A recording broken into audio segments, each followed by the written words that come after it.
No, no vi nada todavía.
Bien, chicos, ya terminan de ingresar y ya comenzamos, ¿sí? Denme un segundito.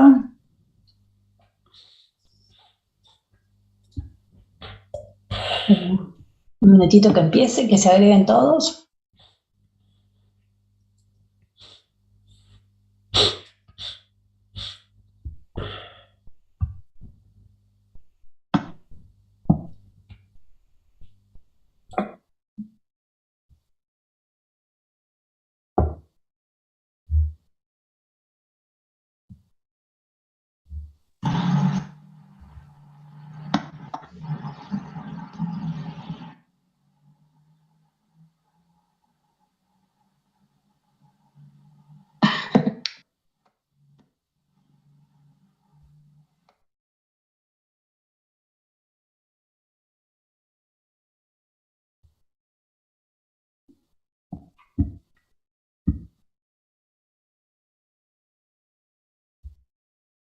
Bueno, bien.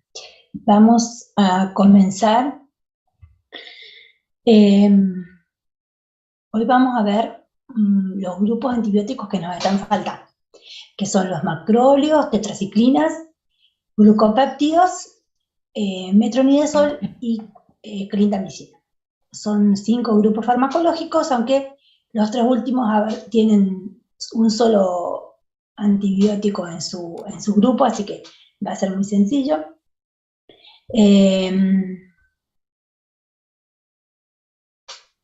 Bueno, bien, vamos a comenzar ya.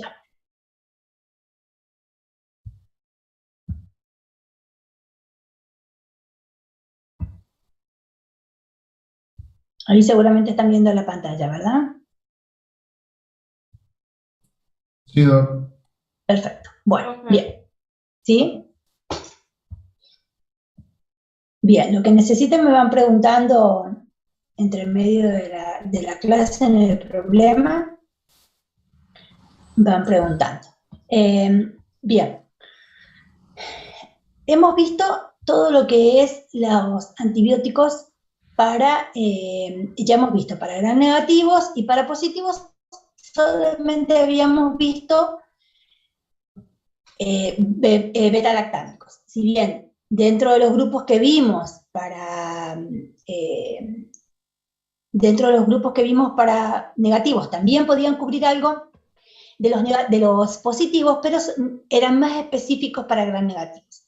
Y nos están quedando los grupos que cubren positivos y especialmente que cubren intracelulares y que cubren anaerobios. Entonces, eso es lo que nos está quedando. Mm, a ver, quedan unos chicos más acá. Bueno.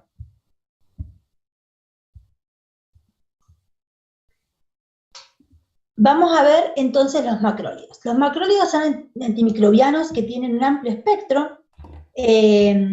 Estos, este grupo de antibióticos van a cubrir tanto positivos como intracelulares, y especialmente intracelulares. Tienen la característica de que son bacteriostáticos. Eso quiere decir, recuerden que el bacteriostático es un antibiótico que no mata a la bacteria, sino que disminuye su crecimiento. Entonces, necesita siempre tener un inmuno competente. Los macrólidos se los va a clasificar de acuerdo a su composición química en primera generación, los que tienen 14 átomos de lactona, con un anillo de lactona y 14 átomos, que es la eritromicina. La eritromicina es un antibiótico ya prácticamente en desuso, ya que tiene mucho más efectos adversos que los de segunda y tercera generación, y son mucho más, digamos, entonces no es tan fácil de usar por los efectos adversos. Se lo reserva exclusivamente para los pacientes alérgicos a las penicilinas, en el caso de infecciones por estreptococo beta hemolítico. El mecanismo de acción que tienen los macrólidos, fíjense que es bastante parecido a algunos de los que ya hemos visto, porque lo que van a hacer es inhibir la síntesis de proteínas. De esta manera lo hacen, inhibiendo a las proteínas al unirse a la subunidad 50 del ribosoma, y de esa manera impiden la formación de la cadena de aminoácidos. Lo hacen impidiendo que los aminoácidos que se encuentran en el sitio A puedan trasladarse al sitio B. Entonces lo que impiden es la translocación de los aminoácidos, uniéndose a la subunidad 50S. ¿Sí? Recuerden que si inhiben la translocación de los aminoácidos, van a tener que estar unidos en la subunidad 50S. Bien, entonces lo que hacen es impedir la translocación de los aminoácidos de un sitio al otro, y de esa manera impiden la formación de la cadena de ARN, de la síntesis de proteínas. El espectro va a estar dado de acuerdo a su generación, va a ir aumentando, al igual que veníamos viendo en el resto de los grupos. La eritromicina es sensible para estreptococo y para algunas bacterias como el Corynebacterium, el Clostridium y la difteria, pero se lo utiliza específicamente para pacientes con infecciones por estreptococo beta hemolíticos alérgicos a la penicilina. La claritromicina, que es de segunda generación, vamos a tener que aumenta mucho más su espectro para gérmenes positivos, pero también para intracelulares como hemófilos, Neisseria gonorrhoeae, Mycoplasma, Mycobacterias, Helicobacter pylori, Chlamydia, ¿sí? Y dentro de lo que es el grupo de los de tercera generación o de segunda especial, dependiendo del libro que busquen, como la citromicina, tiene un poco menos de acción para los gram positivos, cubre algo gram negativos y especialmente todos los gérmenes intracelulares. ¿Sí? Vieron que en la actualidad se utiliza mucho la citro y este tipo de grupos, tanto la citro como la claritro, para el tratamiento preventivo de la sobreinfección por gérmenes intracelulares en el caso de las infecciones por coronavirus. Vamos a hablar de la farmacocinética de los macrólidos. Los macrólidos tienen la característica de que en su farmacocinética se absorben de manera incompleta y se inactivan mucho más con el ácido clorhídrico. Sobre todo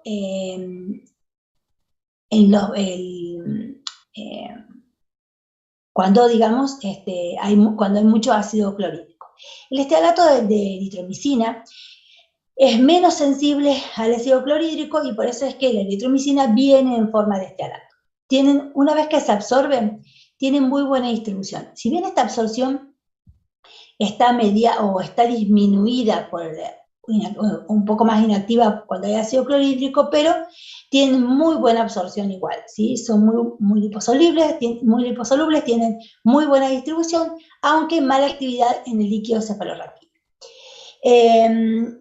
Y en donde mejor concentran es en la mayor actividad es a nivel intracelular, ¿sí? Las concentraciones mayores son a nivel intracelular. Por eso es que los microorganismos que afectan o que atacan a las células y se encuentran con características intracelulares es los que mejor actividad tienen. Tienen alto nivel de proteínas y la eliminación en forma activa un pequeño porcentaje por la bilis y un poquito por la orina. La claritromicina, la roxitromicina, tiene mejor absorción, aunque los alimentos retrasan un poquito la absorción, y la diferencia que tienen con la eritromicina es que estas tienen un primer paso hepático importante, con un metabolismo de activación, o sea, lo que hace, el primer paso hepático es activar a la claritromicina. Tiene buena distribución, mejor concentración a nivel intracelular, y tiene también muy buena concentración en el oído, y esta concentración en el oído es mayor en el oído que en el plasma. Esto hace que sean antibióticos muy útiles para infecciones, para otitis, aunque hay que tener en cuenta que el paciente tiene que estar, no debe ser inmunodeprimido. El tiempo de vida media de la claritromicina y de la roxitromicina es de 3 a 7 horas y se prolonga por sus metabolitos activos. Esto hace que la administración de este grupo de medicamentos sea muy simple porque se lo puede administrar cada 12 horas. Y la eliminación, en el caso de los de segunda generación, es principalmente por orina. La citromicina tiene muy buena absorción, aunque los alimentos la retrasan un poco, tiene el primer paso hepático muy importante, y la eliminación es principalmente biliar, con metabolitos inactivos.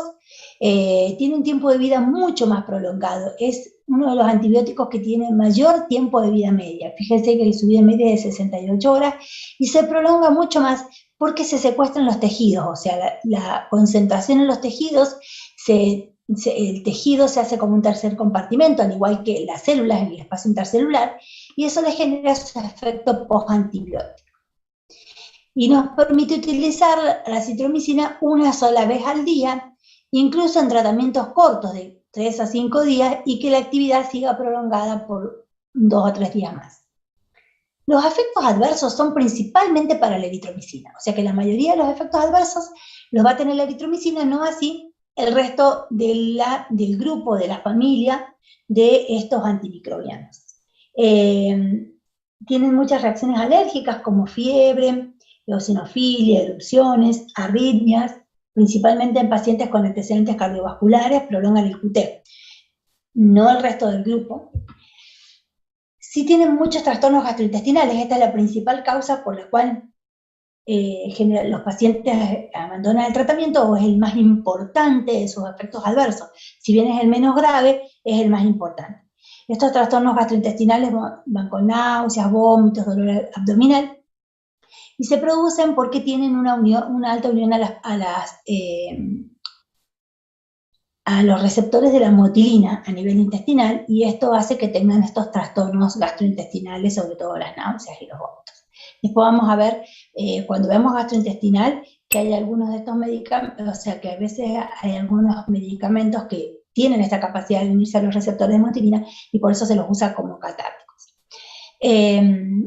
Pueden producir hepatitis colestásica, esto lo hacen principalmente aquellos que tienen presentaciones en forma de estearato, que aumentan los síntomas gastrointestinales, y pueden producir ototoxicidad, sobre todo por suerte en forma transitoria, y es principalmente producido por la acumulación del antibiótico en el oído. ¿Sí? Dijimos que concentrarlo mucho mejor en el oído que en plasma. ¿Profe? Sí. ¿Profe? Sí, lo escucho. Profe, en la hepatitis, ¿por qué se hace hepatitis colestásica? Perdón. Ustedes recuerden que tienen diferentes tipos de hepatitis, y particularmente este grupo puede llegar a producir una obstrucción y por eso hacer hepatitis colestásica. Son efectos adversos muy poco frecuentes, pero que pueden llegar a producirse. Es por la misma acción del metabolismo. Vieron que tiene un metabolismo de primer paso hepático muy importante, y esto es lo que lo produce. O sea, produce obstrucción, digamos. Como si fuese, no genera cálculos, ¿sí? Pero genera como una especie de inflamación que produce el proceso de obstrucción. Al producir una inflamación, una hepatopatía, produce una obstrucción de las vías. Bien. Como dijimos, los efectos adversos son principalmente producidos para la eritromicina. Esto quiere decir que claritromicina y acitromicina prácticamente no producen estos efectos adversos, ¿sí? O sea, si bien todos ellos pertenecen al grupo de los macrólidos, los de segunda y tercera generación generalmente tienen solamente los trastornos gastrointestinales. También pasa lo mismo con las interacciones. Miren, con las interacciones vamos a ver primero esta parte de acá, que es más importante, y de ahí podemos ver cuáles son las interacciones. Los macrólidos se caracterizan por tener interacciones de diferentes grupos. El grupo 1, que es la eritromicina, quiere decir que tiene alta incidencia en las interacciones y también en sus efectos adversos. El grupo 2 tiene interacciones intermedias o muy bajas, como por ejemplo, que son la rositro y la claritro, y el grupo 3, como la citromicina, no tiene interacciones clínicamente significativas. Quiere decir que prácticamente no tiene interacciones. Entonces, cuando yo voy a utilizar un antibiótico en pacientes que tienen muchos medicamentos, o sobre todo en pacientes anticoagulados, que es más difícil de manejar, debo elegir un grupo de macrólidos, sobre todo la citromicina. Sobre todo entonces en aquellos pacientes que son anticoagulados.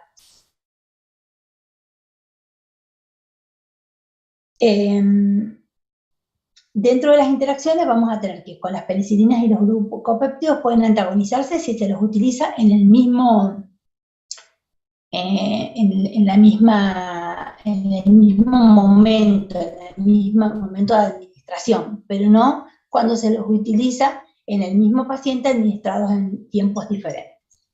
Las tetraciclinas, la isoniazida y la rifampicina se sinergizan con los macrólidos. La teofilina, la terfenadina y los imidazólicos aumentan la toxicidad porque disminuye la eliminación, y la digoxina, al disminuir la flora intestinal, aumenta su concentración, y esto puede hacer que haya mayor toxicidad de la digoxina. Ya la vamos a estudiar, la digoxina. La digoxina es una droga cardiotónica que tiene un rango terapéutico muy bajo.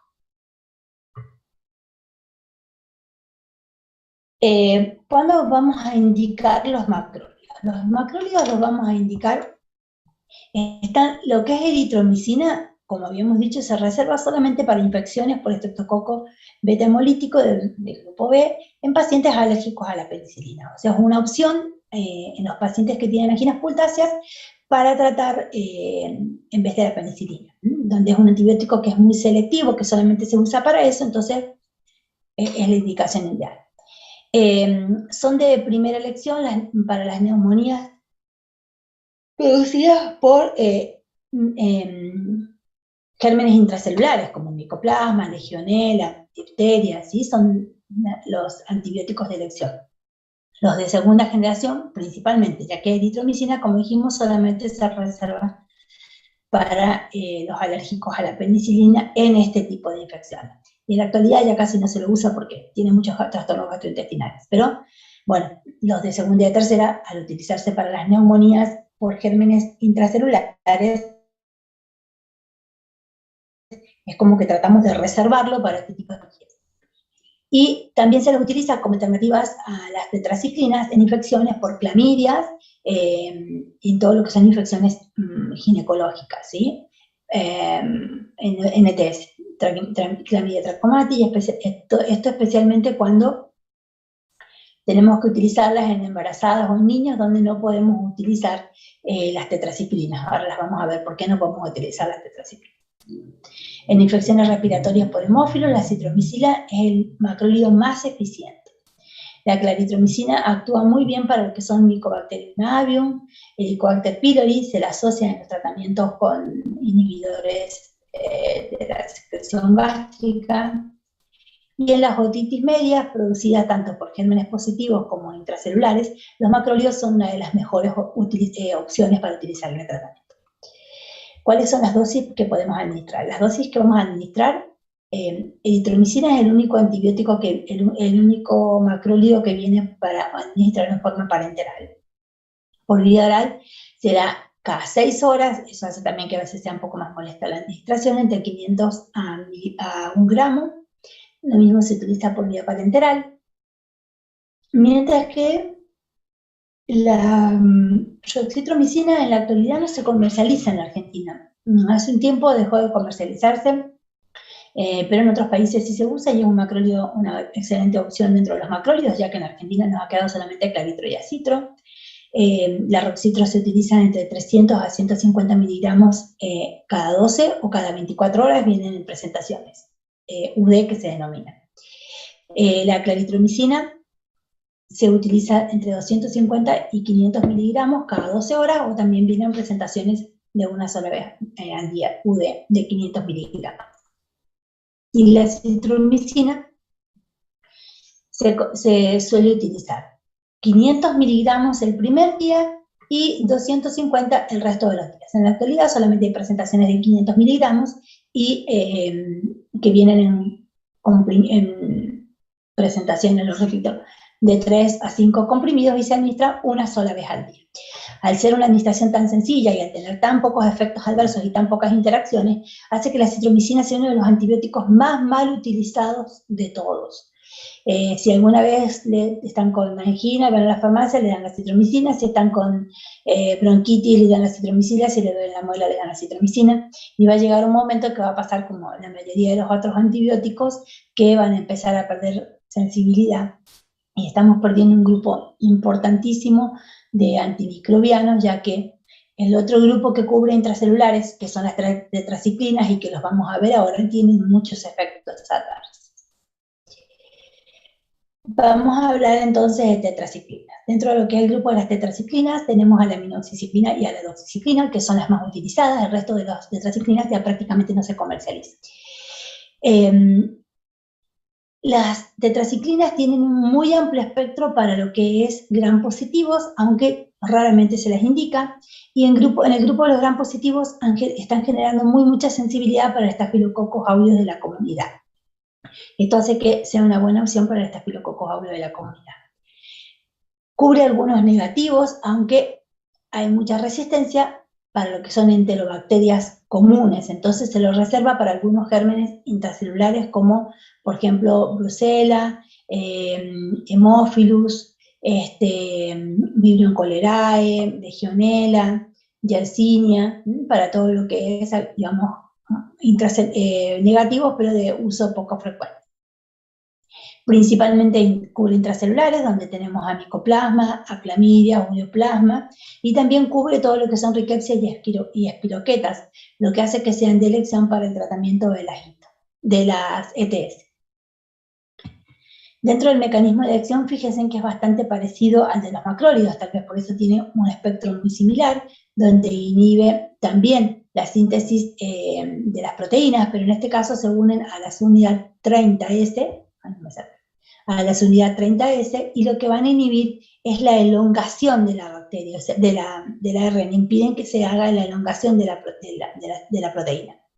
También es bacteriostático, al igual que los macrólidos, y tienen una resistencia mediada por plasmas. Dentro de lo que es su cinética, son absorbidos principalmente en el estómago y en el yeyuno, se absorben mejor en ayuna, y los productos lácteos disminuyen la absorción de las tetraciclinas. Esto es porque son como si fuesen unos quelantes del calcio. Ya vamos a ver qué más pasa con esto no solamente disminuye la absorción de los productos con calcio, sino que también tienen una actividad dentro de sus efectos adversos. Tiene una amplia distribución, concentran muy bien en lo que es tejidos, orina, líquido prostático, hígado, vaso, médula ósea, y sobre todo en la dentina y en el esmalte de los dientes que están por brotar. Esto hace que se acumulen ahí y generen muchas manchas. Antes tenían muchos pacientes que tenían los dientes manchados, y esto es por la utilización de las tetraciclinas. No pasa la barrera hematoencefálica, pero sí concentran en leche y en placenta, por lo cual están contraindicados en las embarazadas por esta actividad. Ya vamos a ver qué tienen a nivel óseo. La aminoxiciclina se retiene mucho en el tejido graso y se metaboliza en forma extensa en el hígado. Se la suele utilizar mucho en forma local. Dentro de la cinética vamos a tener que las tetraciclinas clásicas tenían un tiempo de vida media más corto, una menor absorción y tenían una eliminación principalmente renal. En la actualidad, las nuevas tetraciclinas tienen un tiempo de vida media más prolongado, que permite utilizarlos cada 12 horas, una mejor absorción, a una alta en proteínas, una eliminación principalmente a nivel hepático. Dentro de lo que son los efectos adversos, vamos a tener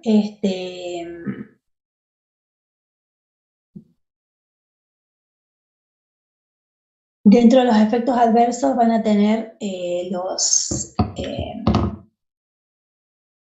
trastornos gastrointestinales principalmente, que disminuyen si se dan con los alimentos.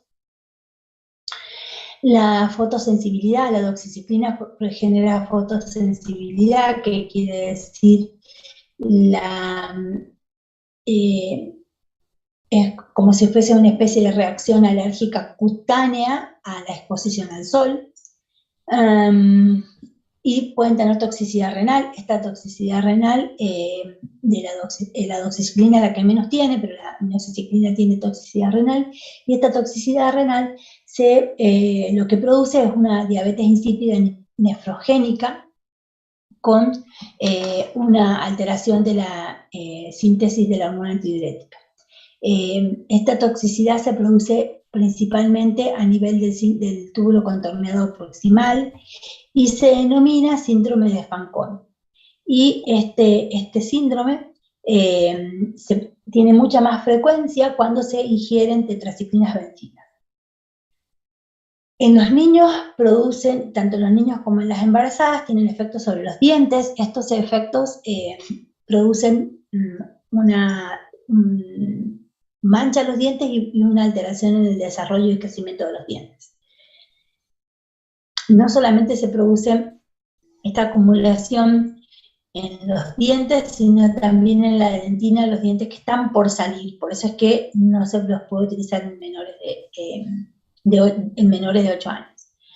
Tiene alteración también cuando se administran embarazadas, al ser quelantes del calcio, tiene alteraciones del crecimiento fetal. La tromboflebitis, si se administran por forma endovenosa, pueden dar tromboflebitis, generar síntomas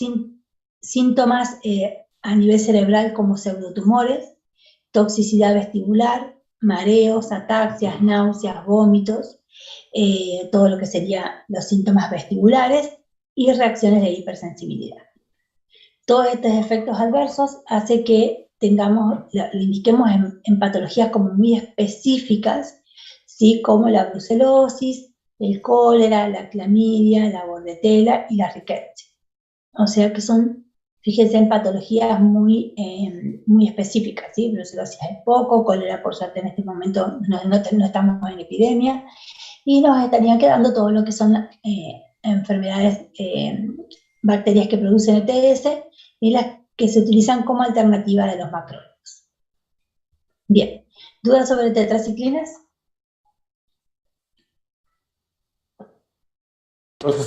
¿No hay dudas sobre tetraciclinas? No. Sí. Bueno. Acá. Sí, te escucho. ¿Sí? Sí, pues. En el caso del Staphylococcus aureus, ¿sería más indicado dar una tetraciclina o una cefalosporina de primera generación? Dentro de lo que es el tratamiento para Staphylococcus aureus, vas a tener tratamiento para Staphylococcus aureus de la comunidad y para pacientes Staphylococcus aureus meticilino resistentes. Para el de la comunidad, en este momento de primera elección, es la trimetroprima sulfa. ¿Se acuerdan que hablamos la semana pasada? La trimetroprima sulfa es de primera elección. Sobre todo para lo que son patologías por Staphylococcus aureus en piel principalmente. Después se utilizan las cefalosporinas, y la alternativa de los macrólidos sería como prácticamente una de las últimas opciones, ya que tienen muchos efectos adversos. Incluso vamos a ver ahora otro antibiótico más, cuando veamos intracelulares, que también cubre Staphylococcus aureus de la comunidad, que es la clindamicina. Los macrólidos se reservan solamente para estas indicaciones y podríamos llegar a utilizarlo para el estáfilo cuando el resto de los antibióticos sean resistentes o no sean opciones terapéuticas por alergias o por ese tipo de patologías, ¿sí? Pero el estáfilo de la comunidad, en este momento, primero, trimestre prima sombra, sí. Consulta, la diabetes insípida nefrogénica, ¿es el síndrome de Fanconi, como dijo, o es otra? No, sí. Es la misma, solo que el síndrome de Fanconi, se denomina síndrome de Fanconi cuando se produce por las tetraciclinas vencidas, pero la manifestación es la misma. Ah, bien. Bien, bien. Gracias. De nada. ¿Alguna otra pregunta? Bueno, bien. Vamos a hablar de glucopéptidos, que es poquito, y la verdad que los antibióticos que nos quedan es poquito, por suerte ya terminamos todos los grupos de antibióticos, y nos va a quedar para la semana que viene, que es un montón de vuelta, nos queda tuberculosis. Vamos con los glucopéptidos. Los glucopéptidos vamos a tener en este grupo a lo que es vancomicina y teicoplatina. Este grupo se reserva exclusivamente, la vancomicina, que es la que se comercializa principalmente en la Argentina, para el tratamiento de Staphylococcus aureus meticilino resistente en pacientes con patologías graves que requieran internación, ya que van a ver que su administración es por vía parenteral.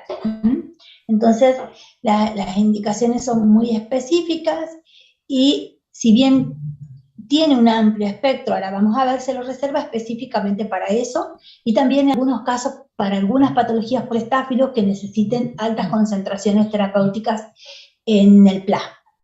Es bactericida, lo cual es muy bueno, ¿sí? Porque es un antibiótico que no depende de la inmunidad del paciente para su uso.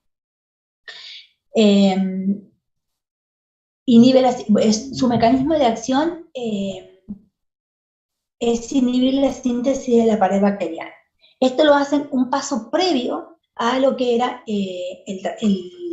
la acción de los beta-lactámicos. ¿Se acuerdan que los beta-lactámicos decíamos que inhibían a la síntesis de la pared uniéndose a las PBP, a las proteínas fijadoras de penicilina, y que para todo esto había pasado previamente se formaba el núcleo de Parks, que eran los que se unían, y ahí es donde se impedía la formación. Bueno, la vancomicina,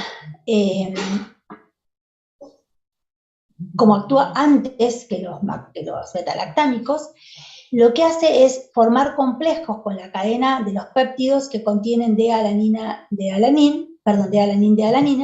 y evita la formación de las enzimas que necesitan para la formación de los peptidoglicanos, ¿sí? Además, también la vancomicina altera la permeabilidad de la membrana y eso hace que inhiba la síntesis de ARN.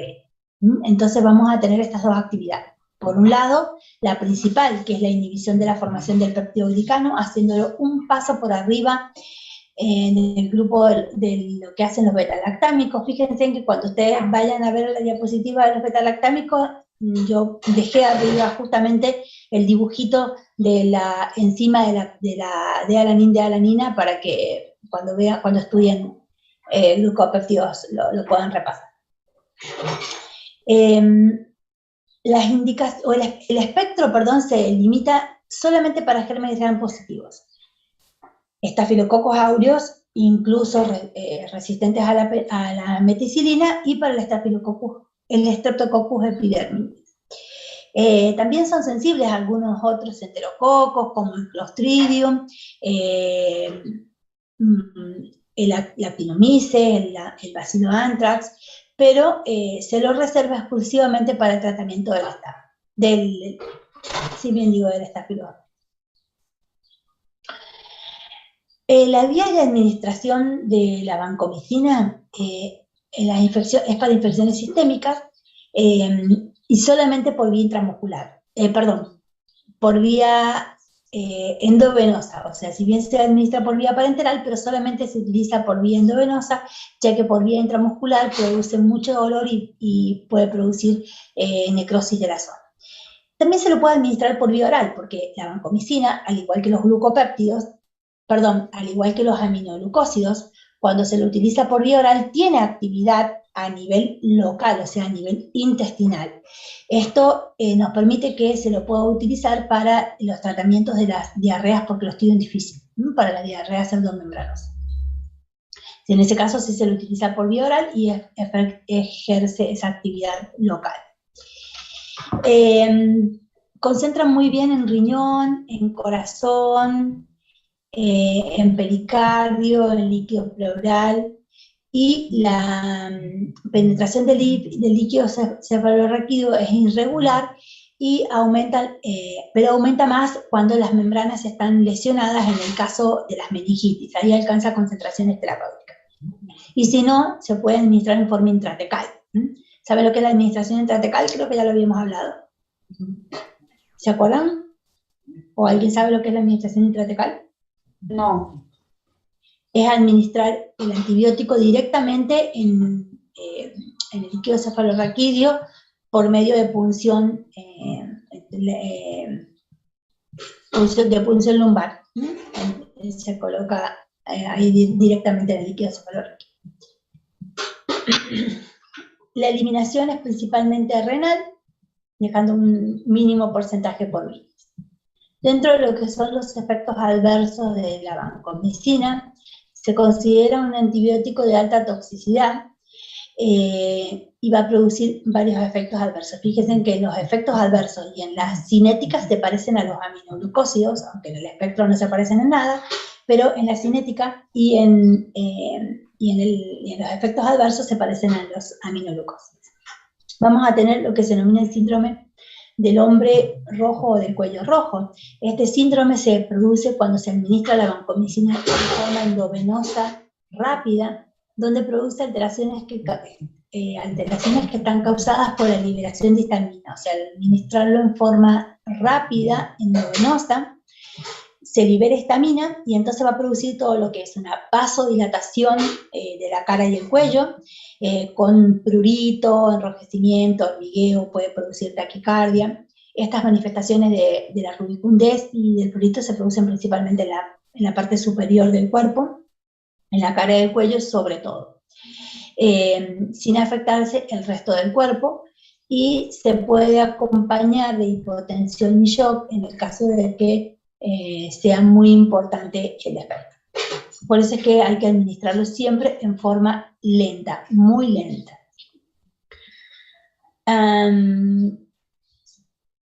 Pueden producir ototoxicidad. Esta ototoxicidad depende de las concentraciones plasmáticas y generalmente no deja secuela, es reversible. En cambio, la nefrotoxicidad que produce es muy rara, pero es irreversible. Puede producir reacciones alérgicas, ¿sí?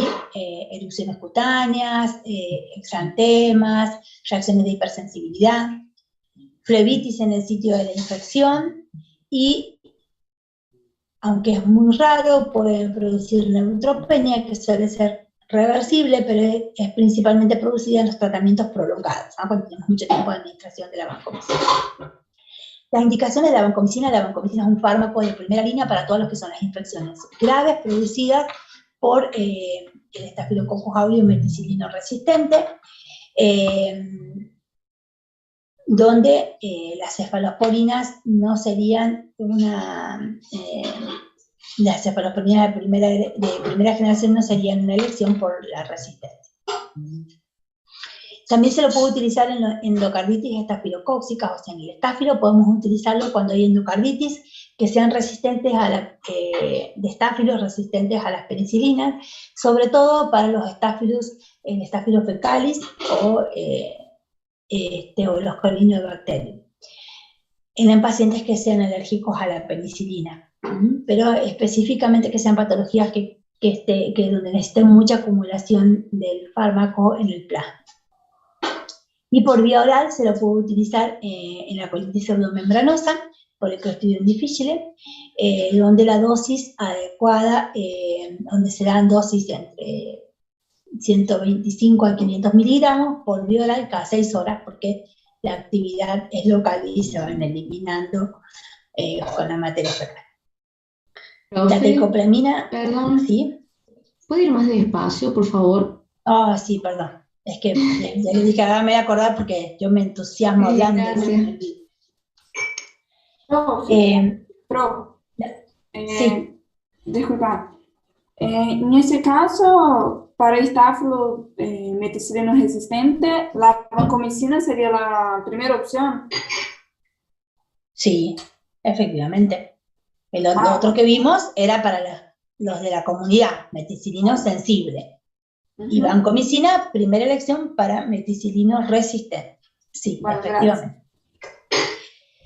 La teicoplanin es un glucopéptido que no se comercializa acá, pero tienen que conocer la diferencia que tiene con la vancomicina, es que es solo sensible para positivos, se puede administrar también a forma intramuscular, a diferencia de la vancomicina, y los efectos adversos son menores, pero puede producir neutropenia en forma más frecuente, aumentar las enzimas hepáticas y producir reacciones de hipersensibilidad. Esa sería la diferencia que tiene con vancomicina.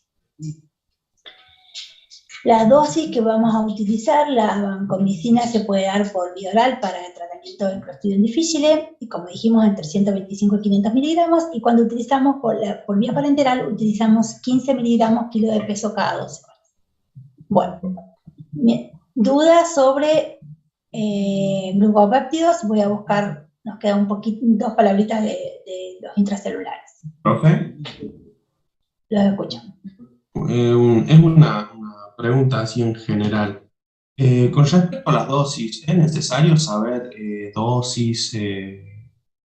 Sí, es necesario saber dosis de las drogas principales y de los principales tratamientos. Por ejemplo, las drogas patrón, ¿sí? O sea, de todos los grupos, las drogas patrón tenés que conocerlas, ¿sí? No de todas, o sea, pero la droga patrón de cada grupo. Por ejemplo, en penicilina benzatínica, aminopenicilinas, algunos carbapenem, imipenem, meropenem, de banco, la dosis de vancomicina, a ver qué se lo quinolonas, la de cipro, la de norfloxacina y la de levofloxacina, y así. Estas sí las tenés que conocer, la dosis y el tiempo. Después, digamos, el resto del grupo no porque no hace falta, porque lo van a volver a ver a estos fármacos en terapéutica 2, pero los principales sí. Bien, profe, gracias. De nada. Bien, vamos a hablar 2 palabritas de clindamicina y metronidazol. Como verán, hemos visto un grupo amplio de medicamentos, y estos que venimos viendo de todos los antibióticos, hemos visto los que cubren gérmenes positivos, ¿sí? Principalmente beta-lactámicos, gérmenes negativos, todos los grupos que vimos la semana pasada, glucopéptidos, quinolonas, trimetroprimasulfa, ¿sí? Cloramfenicol. Y nos queda, bueno, intracelulares que vimos hoy día, macrólidos y tetraciclinas, y nos queda lo que es gérmenes anaerobios, ¿sí? Las patologías producidas por gérmenes anaerobios son principalmente aquellas donde hay contaminación del aparato gastrointestinal, o por las patologías producidas por las bacterias anaerobias que se encuentran en el aparato gastrointestinal. El tratamiento es, digamos, los 2 únicos antibióticos que sirven para estos anaerobios van a ser la clindamicina y el metronidazol, por eso los tienen que conocer también. Clindamicina es un antibiótico que tiene un mecanismo de acción muy parecido a los que venimos viendo en la clase, porque lo hace inhibiendo la síntesis de proteína, y esto es uniéndose a la porción 50S, inhibiendo la transferencia, la peptidiltransferasa, que inhibe la transferencia de los aminoácidos, ¿sí? Fíjense en que es parecido al de macrólidos, solo que macrólidos lo tenía, la inhibición es acá abajo, y acá arriba, dentro de la misma unidad 50S, lo hacen la clindamicina. La resistencia está mediada tanto por plásmido como por enzimas, entonces es un antibiótico que tiende a generar mucha resistencia. El espectro es específicamente gérmenes positivos, aerobios y anaerobios, gérmenes negativos, solamente anaerobios, e intracelulares. Entonces, tenemos que es principalmente para anaerobios, aunque para los positivos pueden ser sensibles los aerobios como el estáfilo. Como le contaba hace rato en la pregunta de su compañera, una opción para el tratamiento del estáfilo, cuando no podemos usar trimetoprima ni podemos usar cefalosporinas, podría llegar a ser la clindamicina. Este grupo de antibióticos tiene muy buena absorción por vía oral, tiene buena distribución a nivel sistémico, pero no en el líquido cefalorraquídeo, tiene metabolismo hepático, acumula muy bien en polimorfonucleares y abscesos, por eso es que también tiene actividad para intracelulares, alto en proteínas, y eliminación principalmente biliar. Un tiempo de vida media de 2 horas, aunque se lo puede utilizar dentro de su tratamiento cada 12 horas. Las reacciones adversas pues, son principalmente lo que son reacciones de hipersensibilidad, trastornos gastrointestinales, los trastornos gastrointestinales, o sea, las reacciones locales en el sitio de la administración, que sería oral, son los más importantes y son los que hacen que el paciente abandone el tratamiento, ¿sí?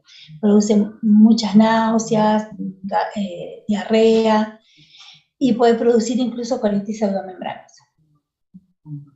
También produce bloqueo neuromuscular, es un efecto adverso que comparten con los aminoglucósidos, por eso nunca se debe asociar con aminoglucósidos, y puede producir reacciones hematológicas y reacciones alérgicas, sobre todo a nivel cutáneo. Está indicado principalmente para lo que son las infecciones por anaerobios, en todo lo que es osteomielitis, infecciones abdominales, y puede utilizarse en pacientes, digamos, en infecciones por gérmenes positivos como el estrepto, solamente en caso de pacientes alérgicos a la penicilina. Si no, por más de que su espectro cubra positivos aerobios, como el estrepto o el estáfilo, se reserva para anaerobios. Bien. ¿Se entiende clindamicina? Sí, profe. Bueno, es un antibiótico bastante sensible, sencillo, bueno, solo hay que estudiar. Bien. Vamos con metronidazol. El metronidazol es un antimicrobiano, no es un antibiótico, es un antimicrobiano. ¿Por qué? Porque no solamente cubren bacterias, sino que también cubre parásitos, cubre protozoarios, ¿sí? Cubre yardias, amegas, tricomonas, o sea, lo que son protozoarios, especialmente están cubiertos por metronidazol. También cubre gérmenes anaerobios, como cocos y bacilos, tanto gram positivos como negativos. Y cubre incluso, dentro de lo que son las bacterias positivas, aquellos anaerobios facultativos. ¿Cuáles eran los anaerobios facultativos? ¿Se acuerdan? ¿A qué se denominaba eso?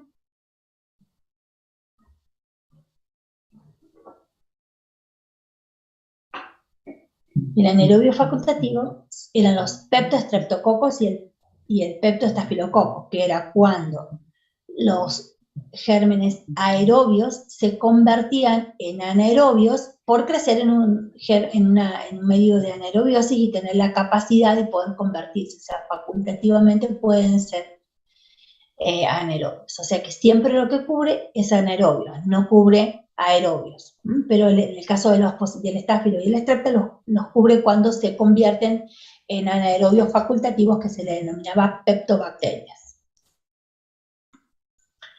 El mecanismo de acción es muy particular del metronidazol, porque hay pocos antibióticos que tengan esta actividad y que dentro de lo que era para que repasemos farmacogeneral, era esos mecanismos de acción indirecto. Lo que produce el metronidazol es un profármaco que necesita ser activado dentro de las bacterias, o del microorganismo, perdón, porque es un antibiótico, es un antimicrobiano, entonces dentro de los microorganismos, y una vez adentro de este, capta grupos nitro. Estos grupos nitro, al captarlo, lo que hace es producir unos productos intermedios lábiles que se llaman PIL, y estos PIL son los que destruyen en sí la bacteria reaccionando con las moléculas tanto de ADN como de algunas otras proteínas, ¿sí? Estos productos actúan como si fuesen espero que me salga el término, como oxidantes, como productos oxidantes sobre la bacteria. Entonces, generan estos productos intermedios lábiles, estos PIL, que son estas sustancias nitrogenadas, donde captaron este grupo nitro, y estas sustancias, estos productos PIL, son los que van a ir a reaccionar con la macromolécula y producir la destrucción de la proteína. Dentro de la cinética tienen buena absorción, una buena absorción y rápida, con concentraciones mayores, digamos, concentraciones terapéuticas muy rápidas, tienen un tiempo de vida media de 6 a 8 horas, y una cinética lineal de eliminación. Penetra muy bien en todos los tejidos y atraviesa barrera hematoencefálica, por eso se lo utiliza principalmente para todo lo que son las patologías que producen infecciones, desde el abdomen hacia arriba, desde el diafragma para arriba, que son las más frecuentes que pueden producir también meningitis. Su metabolismo está dado por el metabolismo hepático y es el responsable de prácticamente la mayoría de la eliminación, y genera metabolitos activos que hacen que tengan una actividad mucho más prolongada y duradera.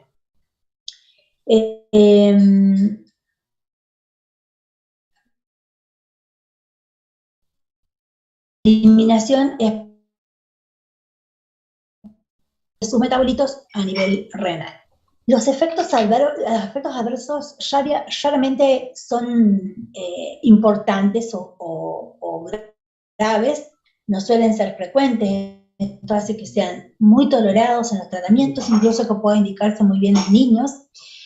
Los más comunes son cefalea, algunos trastornos gastrointestinales y un gusto a sabor metálico. Ese es el más común, que el paciente tenga un sabor metálico. Puede producir lengua saburral, glositis, estomatitis, que serían las ampollitas, cuando se producen en ampollitas en la boca. Y el efecto disulfirante, los efectos neurotóxicos son muy poco frecuentes, aunque pueden ser más graves. El neurotóxico puede producir vértigos, encefalopatía, convulsiones, pero es muy poco frecuente. Y el efecto disulfirante, si bien es frecuente, no es grave. Y recuerden que es el que se produce cuando se asocia el medicamento a alcohol, ¿sí? Bueno, la nitrofurantoína ya lo habíamos visto, así que este lo vamos a pasar. Bueno, ¿dudas sobre metronidazol? ¿Profe? Sí. ¿El metronidazol lo podemos usar en embarazadas? No se puede utilizar en embarazadas. Ya la vamos a ver en la clasificación. Bueno, hay diferentes presentaciones. Se puede utilizar en óvulos. Bueno, ahora les iba a hablar de las indicaciones y de las dosis. El metronidazol se utiliza para lo que son infecciones bacterianas por gérmenes anaerobios. Generalmente estas infecciones son graves y los pacientes suelen estar internados. Recuerden que vamos a tener dentro de las infecciones por anaerobio todo lo que son las enfermedades, el Clostridium, digamos todo lo que son las infecciones gangrenosas, tanto en piel como en diferentes órganos, entonces requieren de internación y de tratamientos muy específicos. O pueden producir infecciones respiratorias por broncoaspiración, donde requieren también, son más complejas, o meningitis. Entonces en el tratamiento del metronidazol como antibiótico en sí, requiere de una terapéutica más específica y de procesos de internación. En cambio se lo utiliza mucho más para lo que son los protozoarios, tratamiento para la yardia. En la Argentina y sobre todo en el noroeste tenemos yardia para ser dulce, así que se utiliza mucho en el tratamiento de la yardia, tanto en los niños como en los adultos. Y después se utiliza para trichomona, en el tratamiento de la trichomona, que es una enfermedad de transmisión sexual, ¿se acuerdan? Se utiliza 1 gramo, un solo comprimido, una vez que se le da al paciente y a la pareja. Recuerden que la trichomona la transmite el hombre, pero la manifiesta la mujer. Entonces, se da tanto el tratamiento como para la afectada como para la pareja. Y se utiliza 1 gramo de metronidazol una sola vez al día. Y después se lo puede utilizar también en los tratamientos de amebiasis. El metronidazol puede utilizarse asociado en forma de óvulos. vienen óvulos, y en este caso en particular se puede llegar a utilizar en embarazada. Pero no sería de elección, excepto que sea una infección grave donde no tengas otra opción para usarla, porque la clindamicina no atraviesa la barra hematoencefálica, o sea, si tenés una meningitis por un germen en el ovio, lo vas a tener que utilizar. Pero en lo que son tratamientos de otro tipo de infecciones ginecológicas, hay que tratar de buscar otra alternativa o retardar el tratamiento. Bueno, no sé si hay alguna otra duda más.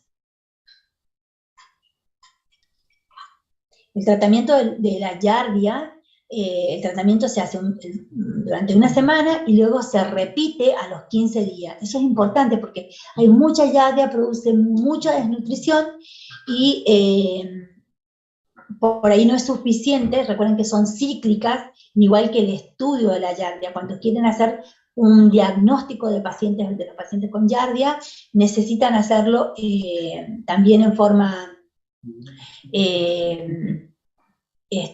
cíclica, sino el diagnóstico. O sea, si le hacen una vez y no lo encuentran, lo tienen que volver a repetir.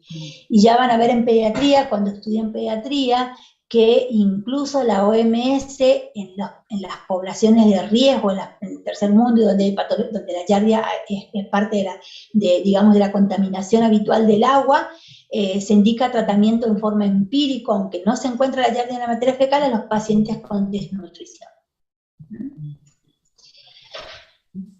Bueno, ¿alguna duda sobre esto que vimos? Bueno, el práctico de esta semana va a ser de meningitis, porque ya hemos visto todos los antibióticos, entonces vamos a poder asociarlos, así que va a ser un poquito más complicado. Y les dejo una guía de estudio y el Power para que les sirva de guía para estudiar. Recuerden que no pueden estudiar solamente el Power porque es para dar la clase, pero les puede servir de guía. Bueno, si no hay más dudas, les pido a los del grupo que se van desconectando, así le damos pie para que ingresen el resto, que los voy a ir admitiendo. Hasta luego, doctor. Chao, Gracias, profe. Chao. Chao. Que tengan un buen fin de semana. Gracias, profe. Chao. Hasta luego, profe. Hasta luego, profe. Chao. Chao, Juan. 15 de marzo. Así.